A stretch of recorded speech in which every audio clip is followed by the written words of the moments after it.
Today we're going to be talking to single guys in their 20s who want to get married. Need I say more? I'm feeling like these intros are getting shorter and shorter. Okay, here we go.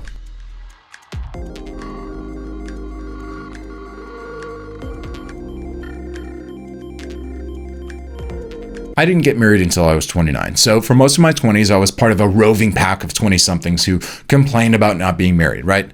Pretty cliche. But of course, any of us guys could get married anytime that we wanted if we were willing to lower our standards. But none of us wanted to do that. We had higher standards and we wanted to marry a girl who met those standards. So we each wanted to marry a woman who was physically attractive and godly and sweet and funny and wanted a family and had the same Christian values and all that stuff, right? And millennial evangelicals are infamous for complaining about the impoverished dating pool and there's nobody out there and they must sift through it in order to find a marriageable option. And when a quality potential spouse is found, well then competition is often too high to meaningfully participate in pursuing that option. But if I could go back and give myself advice, I would tell myself three things, actually. Number one, make sure you're looking for the right kind of girl. Number two, address the issues that make you want the wrong kind of girl. And number three, make yourself the best man possible in order to get the right kind of girl. Now, let's start with that first piece of advice. Look for the right kind of girl. So guys feel like they don't need advice about this, right? I know what kind of girl I want. No, just listen to me for a second, okay? You do need my advice. If you are the average American guy, you are a messed up guy. And you've got one thing on your mind, right? I want the hottest wife possible so that we can have the best, most frequent, most enjoyable sex possible, right? That's one of your guiding criteria, your North Star, right? And I get that instinct, okay? It's not a bad instinct, okay? You should want to be attracted to your wife. And if you don't have that spark, that's a sign that a relationship may not be right. And so don't get married without a spark. But remember, marriage is about building something. Marriage is about building something. You have to have other things on your radar besides hotness. So I threw myself into several relationships in my early and middle 20s, which were terrible because I was only looking for a girl that I was most attracted to. And I certainly brought my own baggage to the table that didn't help things, right? And there were two reasons that this strategy of dating the hottest girl I could possibly find will cause more suffering than pleasure. Number one, very beautiful women often have a history with guys. So either they've received lots of male attention their entire lives and they need a guy who can relate to them, or she needs a guy who can relate to her on a level deeper than sexual attraction, or they've been with a lot of guys and have a really messed up relationship with men. So either way, when you pursue a very beautiful woman in your early 20s, you are getting much more than you bargained for if you are expecting it to be a simple and straightforward relationship. You are getting an entire package of issues, and beautiful women will attest to this. There is such a thing as a peculiar and unique suffering of a very beautiful woman that other women and men simply don't understand. And it requires a more complicated skill set on your part as the suitor, as the person who is courting her, to care for her well in such a way that induces the success of the relationship and her personal flourishing. Okay, so the first why hotness itself could end up causing more pain than pleasure is that it is a greater responsibility to pursue in a more difficult task to successfully and selflessly pursue a beautiful woman in your early 20s. Second, and I'm talking about these gorgeous, gorgeous women, okay, right? Second, very often, hot chicks are super crazy. And they often due to some of the issues that we mentioned, right? They don't have the psychological or emotional stability which family building requires. Being very beautiful and developing early can cause it, without the right kind of mentorship, without the right kind of guidance, can be an occasion for a lot of psychopathology to develop in late adolescence for young women. And so you're going to end up spending all the energy you should be using to build a bank account and values and a community together. You're going to end up spending all that time in your first few years of marriage managing her emotional breakdowns instead. And her mental health should not receive a majority of your relationship's energy. And if it does, you're not building a relationship that can carry a family. You're building a dysfunctional proxy for her daddy issues. And if you end up marrying that girl, listen, man, welcome to hell. Okay? Welcome to hell. Kiss half your salary for the rest of your life goodbye in 10 years. Okay? Have the sanity to at least pause for 5 seconds and recognize that you don't just want a hot girl, okay? You want a girl who has sustaining, family-oriented qualities. Good, trustworthy people in your community should be able to look at her and say, yes, this is a good thing. You should move forward with this, okay? Don't trust your testosterone, okay? Don't just trust your dick. Don't do it. Testosterone is a short-range plan. It's a 24-hour plan. Reason and virtue and character and community are all, all those features are combined with physical beauty. That is a 60-year plan, okay? Pursue the woman who you want to be the mother of your children. That doesn't mean you shouldn't be physically attracted to her or shouldn't care about physical attraction. Everybody who says that demonizes male physical attraction. If you listen to this podcast, you know that's not my perspective. I think that male physical attraction is demonized, and that's wrong, and men should positively value their sex drive and their sexual attraction towards women. Okay, you absolutely should do that, and you absolutely should be physically attracted to her. But just recognize that you have the inclination to be an idiot because you're a guy, and I'm not shaming you for that. It's just part of being a guy. It's one of the obstacles you have to overcome, an obstacle to being rational. Women have different obstacles to being rational. This is man's obstacle to being rational. His sex drive, his singular attraction to, or his desire to make hotness the singular criterion for his future wife. You're going to want to pursue the most porn star looking woman in your community, and you need to be a psychologist about that. That often comes with a cost. Count that cost. It is not worth it, okay? It is often not worth it. Number 2, address the issues that make you want the wrong kind of girl. So you're going to be attracted to women who treat you like garbage, and this is very common.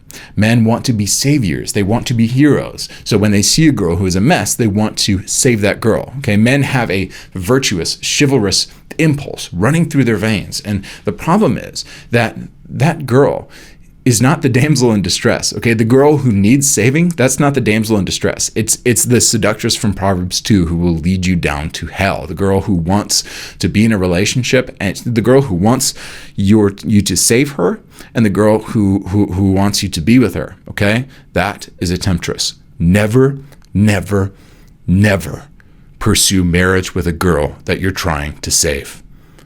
Never do this at the same time with the same person. If you do this, you will destroy your life and you will destroy that girl's life. Never save the girl you're pursuing. Saving her is the job of her father, and if he's not in her life, it's the job of older married men in her life who aren't looking for an opportunity to be with her. Never mix the business of being a warrior with the pleasure of being a man. In the dating process, keep them strictly distinct. Only when you marry a girl do you become responsible for her. Until then, the best thing you can do for that girl and the best thing you can do for yourself is to talk to her community and offer your services to them. They will tell you what help is needed and what help isn't needed because you want to sleep with her. So your good motives have zero credibility, okay? Again, the desire isn't bad. The desire to save her and the desire to be with her, they're not bad, okay? But if she needs saving, if she needs emotional saving, and you are attracted to that, you will be attracted to qualities which will mistreat you, and she will mistreat you. She will manipulate your self-hatred and keep your distance. Pursue a woman who has the emotional wherewithal to treat you with love and respect. And in this regard, this is why, listen, I'm not blaming women for this. I'm saying it's men's responsibility to have the wherewithal to make these decisions. And in this regard, you want to resolve those issues with your family that compel you to be attracted to emotionally manipulative women. So lots of guys have twisted emotional dependencies on their mothers that go undiagnosed for years. And they may have had a mother who was a narcissist or a sociopath, and so they seek to date women who can relate to them in a similar way. Psychologists predict these sorts of relationships on the basis of what they call attachment theory, okay? You are attracted to what you're familiar with. And in the same way that women who were abused by their fathers are attracted to abusive men, men who had manipulative mothers are attracted to manipulative women. Go to counseling. Resolve that. Don't let it drive you into a relationship that will have you paying alimony in 10 years and, God forbid, child support. Okay? Don't be led astray by the romantic idealism of your peers to run headlong into a disastrous relationship with a girl whose mess will soon turn into your mess for life. Number 3, make yourself the best man possible. So once you know 1, what kind of woman you want. 2, why you're attracted to the wrong kind of women. Getting married becomes 3, a matter of competition with other men. And you can't force opportunities for marriage to appear. But there are many opportunities to get married. And the more you have to offer in the dating marketplace, the more opportunities exist for you. And the higher are the odds that those opportunities will work out in your favor. So what exactly is the best way to conceive of the commodities which predict success in the enterprise and in the marketplace of dating? Well, first of all, let me just defend this metaphor, okay? It's important to understand that dating is a capitalist enterprise. People who date by grace, or people who date with a Marxist conception in which they are entitled to your love, that once you say certain things in dating, even promises you make, they will overinterpret those promises to be almost marital, right? And they will feel betrayed if you ever break up.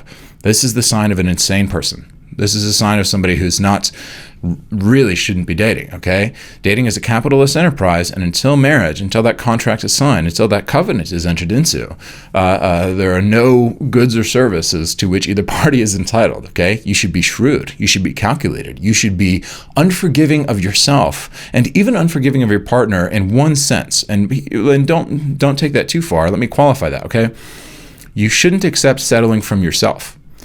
And you shouldn't accept certain behaviors or values from your partner, because this is about taking seriously the fact that you're entering into a possibly 60 or 70-year binding relationship before God.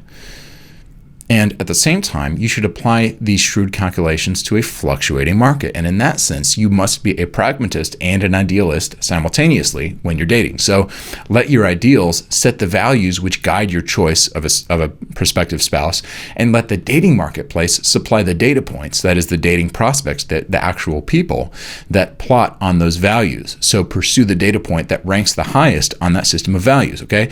That's the sense in which dating ought to be and should be, and is, in fact, a capitalist enterprise. And people will try to guilt you. Why don't you like this person? You've been with her for 3 months. Why? You already said these things. No. You get to choose. You're the consumer. And in that sense, capitalism is probably the best metaphor within which you should conceive of the dating enterprise, because it gives you the most autonomy and it will guarantee you the highest value if you take your freedom of choice seriously. Second, it is important to understand what commodities are valued most highly among women. And once you know this, you can essentially hack the market. You can play the market, not in the sense of a player or in a manipulative way, but you can manipulate the market by saying, okay, this is what women want, which are good values, right? Not negative values, but positive values that do well in the marketplace because they're positive values. So the fact is that in order to be competitive at the highest level in the Christian dating space, you have to rate as highly as possible in 5 sectors. So people will often speak about Christian dating or the potential of finding a spouse in minimalist ways rather than maximalist ways. And this is the exact opposite of how you should be thinking about it. People will say, well, you're godly and you're smart and you're funny, and that should be enough. Guess what? It's not enough. It's not enough. Because what? Enough for what? Enough for somebody else to credibly marry? Sure, but that's not the question of dating success. That doesn't have anything to do with dating success. Very few people are not marriageable at all. The question is how you compete with others for certain positions, okay? The question is, when a girl has 2 guys in front of her, which one does she want to go out with? And then the question is, which guy asks her out? And the question is she going to say yes to him or no to him because she's waiting for the other guy to ask her out, right? So dating very much is competitive and it's very interactive. And the question is not, you shouldn't have a minimalist approach to dating, say, am I marriageable? You're probably marriageable. That's not even a question you should be asking. You're marriageable by somebody, right? The question is, how high do you want to go? How high do you want to shoot? And how well do you want to compete in shooting for that level, right? Of a quality of person. And the higher your rate cumulatively in each of these sectors, which perform best in the evangelical dating market for men, men seeking women, then the better women you'll have access to, and the higher chances you'll have at those women accepting your or reciprocating your romantic initiative. And these 5 sectors can be rendered as competencies which one can build, skills which manifest themselves as personality traits. And here they are. And a valuable single male in the dating marketplace will be, number 1, physically healthy. And he'll be physically healthy medically and performatively. And I'll explain these a little bit more in much more detail below. Okay, so he'll be physically healthy medically and performatively. Number 2, he'll be socially competent individually and publicly. Number 3, he'll be financially stable actually financially stable and potentially financially stable. Number 4, he'll be morally integrous, meaning that he will have spiritual integrity and he'll have ethical integrity. And 5th, he will be intellectually agile, and that means that he will be academically gifted and relationally gifted. So each of these domains of competency can be valued at 20 points, right? So that's for the sake of tallying one's worth, totaling 100 points across 5 domains. And each competency is composed of 2 aspects, each being worth 10 points, right? So physical health can be measured along medical lines and performative lines. So physical health in total will total 20 points, medical 10 points, performative 10 points, right? So accompanying this piece of content, I will provide, accompanying this video, accompanying this audio in the show notes or wherever, whether you're on YouTube or podcast, I'll provide a self-analysis sheet that allows you to go through this whole worksheet and essentially evaluate what are your strengths and weaknesses, which could be reasons that you're failing to achieve the goal of marriage in the dating marketplace, especially if you're a guy, okay? So I'll provide a self-analysis sheet for you to complete so that you can trace what area of lack may be preventing you from succeeding in the competition with other men in the dating marketplace. And let me just briefly break down each of these 5 domains so that you can understand them, so that you can fill out this worksheet for yourself. So first, a woman wants a man who doesn't have diseases and who is physically strong and attractive, okay? That's what it means, medically and physically healthy, okay? So that will look differently for different women in terms of what they're looking like, but it entails, or that is in terms of what they're looking for, but it entails this. If men want an increased chance at winning the game of dating, they should eat healthy and lift weights and exercise vigorously and regularly. And a woman wants a man who is physically healthy, both medically and performatively. And if you have a gut, if you have nasty teeth, if you're constantly sick, if you have unkempt hair, if you have chronic medical problems, if you don't exercise, if you don't eat healthy, chances are that you score very low in this area. And this is probably the reason that you're not succeeding in the dating space. Number 2, a woman wants a man who is socially competent, both individually and publicly. So what does this mean? It means that when a woman is speaking with a man, she wants a man with enough sense to be generous in a conversation. This means that if you talk about yourself for too long, your chances of winning her requisite affection drastically decrease. So if you talk about yourself too long, that's bad, right? On the other end, if you remain private and closed off for too long, your chances of winning will decrease, and she'll want to be with a guy who can actually carry a conversation, who can actually talk. And a woman wants a man who can take social responsibility for other people's enjoying the conversation that they are in, both in one-on-one settings and in group settings. So it means that you are courteous to her and her friends in private and public settings. It means that you're socially impressive when you interact with her and her friends. She wants to bring you places, right? So if you have unchecked aggression, if you're like emotionally venting a lot, or if you have this unfiltered expressive frustration constantly talking about, those are indications that you score very low in this areas, and your woman's not going to be attracted to you, and your prospective person's not going to say yes, okay? So number 3, a woman wants a man who is financially stable, both actually and potentially. What do I mean by that?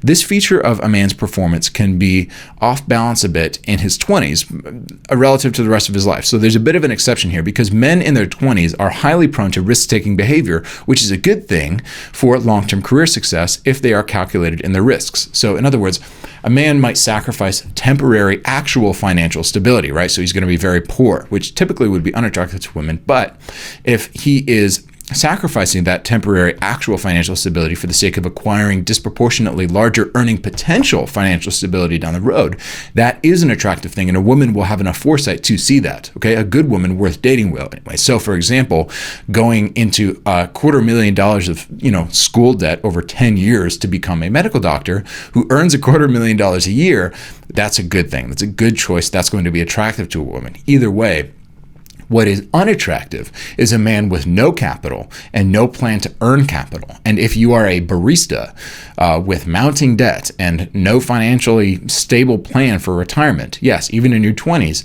then you score very low in this area. So, 4th, a woman wants a man who is morally integrous, both spiritually and ethically. They want a man who strives to know God for himself in the context of the Christian tradition, and likewise, a man who has a moral backbone to call his own, a spine of steel that he flexes to resist the temptation toward adultery and abandonment. So, to lack the spiritual and retain the ethical is to be a strong man with no justifiable moral ideal. In that sense, there's a sort of a lack of stability there, right?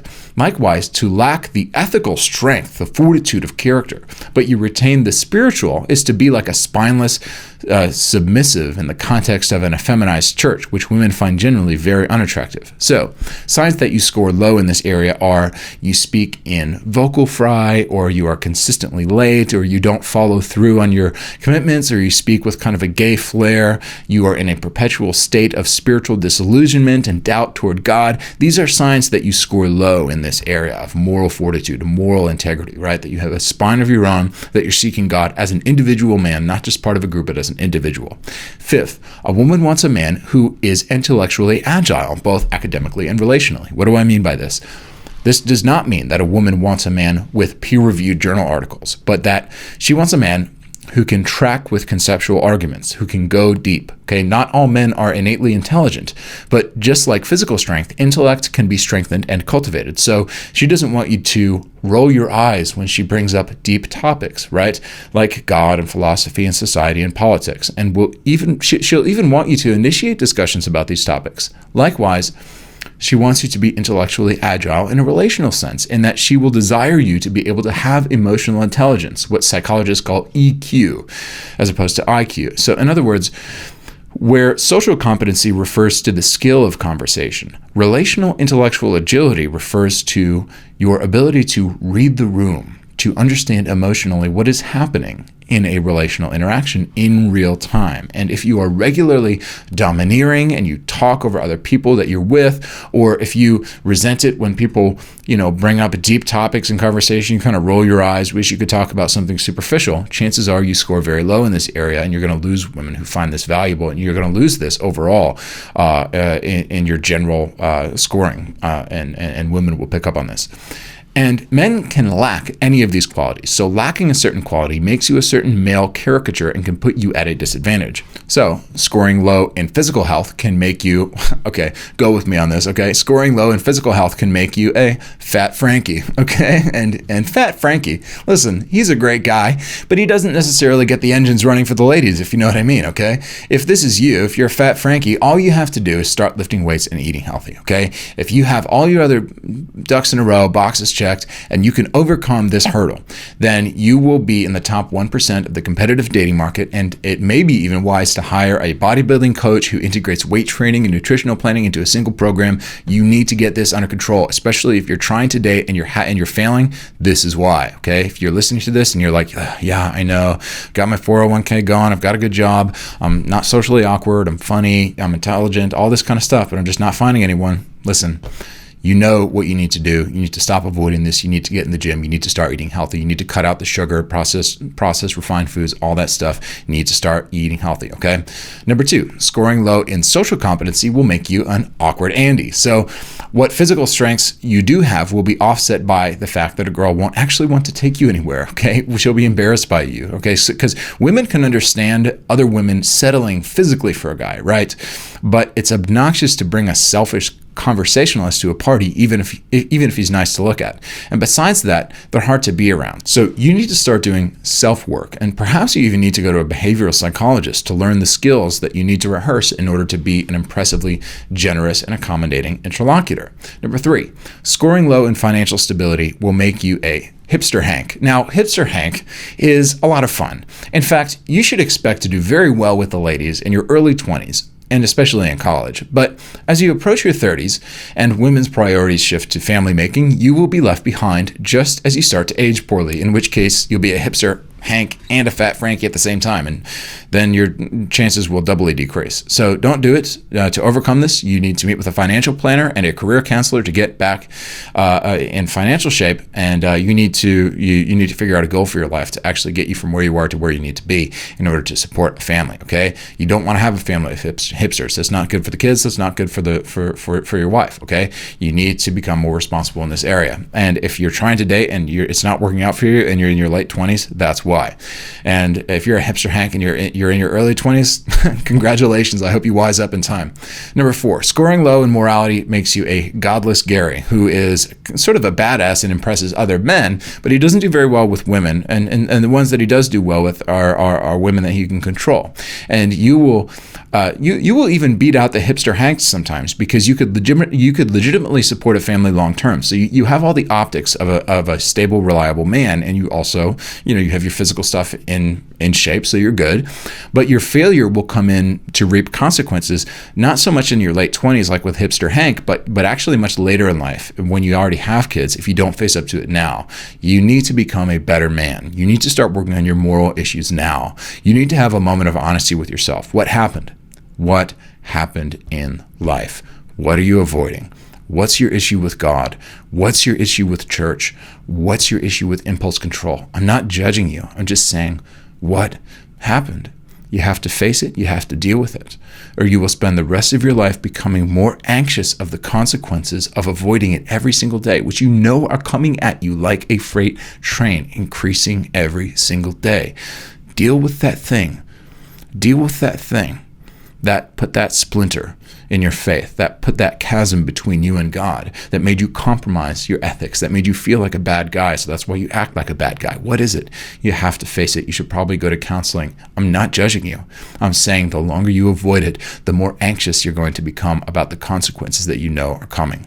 Finally, and fifth, scoring low in intellectual agility makes you a clueless Chris. So you're a guy that women will settle for after things haven't worked out with godless Gary or hipster Hank. So you may get the girl, but you will have a difficult time cultivating a real relationship with her built on genuine intimacy. To overcome this, you will need to learn how to care about others more than yourself, okay? To practice empathy and to learn to love other people's ideas. Learn to assume that other people's values should come to mean something to you if you care about them, okay? Becoming intellectually agile may not be easy, but it will be the path to the confidence you might need to become an individual man who stands on his own two legs.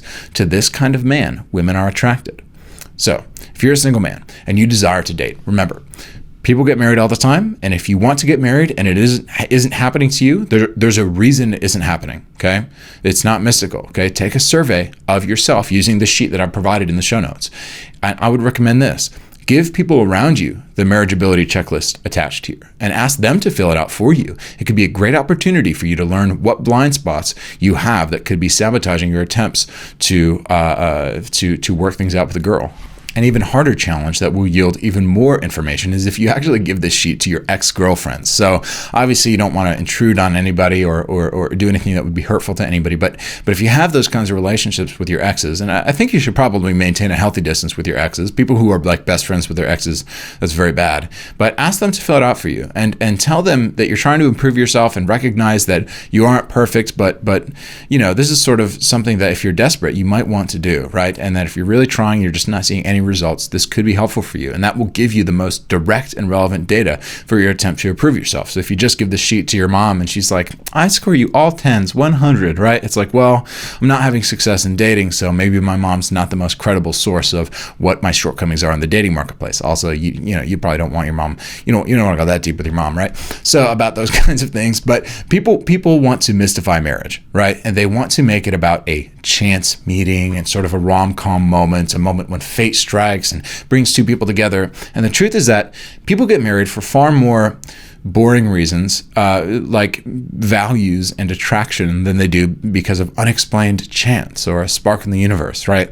There are reasons that people get married, and there are reasons people fail to achieve their goal of marriage. There are reasons that women tell men yes, and there are reasons that women tell men no to getting asked out. There are reasons that you aren't able to achieve your current goal. If you can explain it, if it's one girl, say maybe she had a bad day, maybe she just doesn't like me, maybe she just got over an old boyfriend. But if every girl's saying no, every girl that you want to be with is saying no, there's a problem that you need to rectify. If you want to achieve your goal, which people commonly achieve the goal that you want to achieve, which is to marry somebody that doesn't compromise their standards, you must take a hard look in the mirror and quantify your insufficiencies. If you don't, you may just end up frustrated for the next decade until you settle for something you'd never settle for today, but it's in your mid-30s and it's too late and you never took account of yourself, okay? Do the hard work today. Your future self will thank you. Build a lasting marriage down the road. Fill out the sheet, do the hard work. You can accomplish this. People do it all the time. If you're not accomplishing it, there's a reason. You can apply metrics to the problem and overcome the problem. Just go with the sheet, rectify the insufficiencies, fill out the sheet.